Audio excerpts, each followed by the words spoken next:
احلى طبق مكرونه يجنن. خشوا بقى وشوفوا احنا عملناه ازاي يا حبايبي، وما تنسوش تعملوا فولو ولايك حلو للفيديو.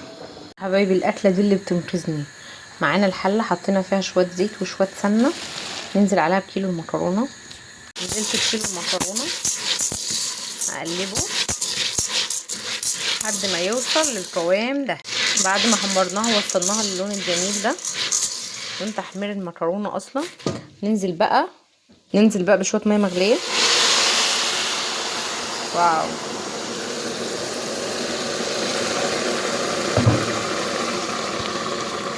كاميرا اتلغبست.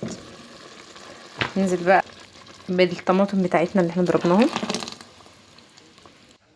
ننزل بمعلقه من الملح، معلقه صغيره من 7 بهارات، معلقه صغيره من الفلفل الاسمر، نص معلقه صغيره مرقه.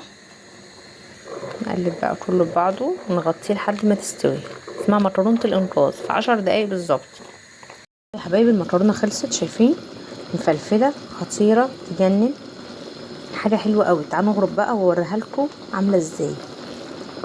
انا طفيت عليها خلاص. بصوا حبايبي، احلى حلو على الحلو فعلا، جامده جدا. الطبق ده جميل وممكن تجربوها تعجبكم موت.